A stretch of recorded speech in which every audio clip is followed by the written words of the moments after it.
m'arrive, comme tout le monde, de rentrer à la maison de fort méchante humeur. Mais il suffit que je voie ces petits pois sur la table pour qu'aussitôt tout s'arrange. D'ailleurs, je ne suis certainement pas un cas isolé, et j'imagine que les petits pois des gourmets héros doivent produire le même effet sur bien des gens. Mais ce que mon histoire a de particulier, c'est que je m'étais juré autrefois de ne plus toucher un petit pois de ma vie. Oui, je dis autrefois car ça fait, mon Dieu, oui, et bientôt 20 ans.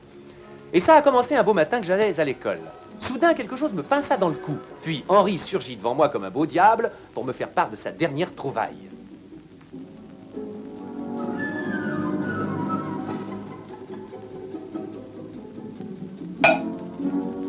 Il n'y avait pas à hésiter, bien sûr, et dès l'après-midi, j'étais dûment armé et me livrais à un entraînement intensif.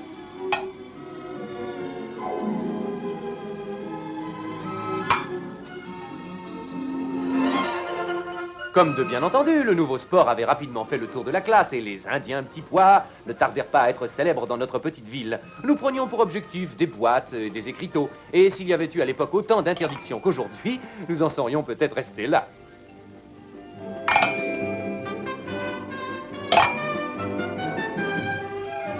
Mais un jour, Francis, dit Labrèche, découvrit une cible de choix, le bas du dos du boucher Pache qui s'offrait tentateur.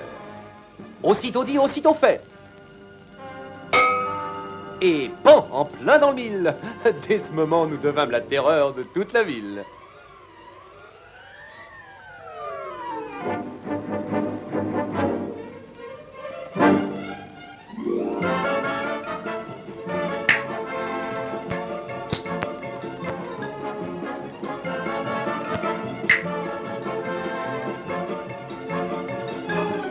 Mais c'est encore moi qui fus le champion.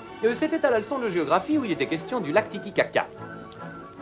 Je vise naturellement à l'endroit le plus névralgique, le nez de l'instituteur. Je souffle et je touche. Le père Gédéon fit une bobine si invraisemblable que dès moi, je répandis toute ma munition à terre.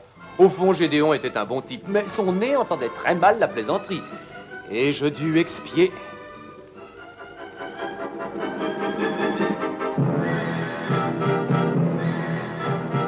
Imaginez ce que ça représente pour un môme de venir tous les après-midi de congé à l'école pendant 1 mois et de copier des centaines de fois cette sentence. Ton instituteur n'est pas une cible, le petit pois est comestible.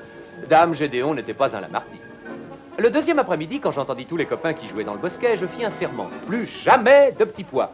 Oui, tout à fait entre nous, cette farouche résolution ne me coûtait pas grand-chose car je n'en étais pas très friand. Ce qui fait que j'ai tenu parole pendant de longues années. C'est bien simple jusqu'à mon mariage. J'avais prévenu ma femme, tout ce que tu veux, mais pas de petits pois sur la table. Mais un beau jour, elle me dit à brûle-pourpoint, ouvre le bec et ferme les yeux. Et j'ai été attrapé un bon petit goût, un fumet qui m'était inconnu jusqu'ici. La denrée qu'on m'avait ainsi ingurgitée me paraissait simplement délicieuse.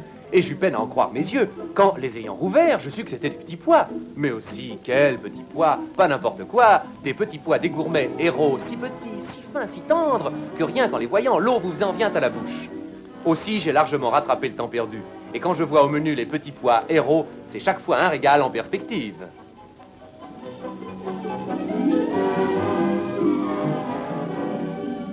Et leur préparation est si simple. Vous les chauffez, vous mettez un morceau de beurre dessus et vous pouvez servir.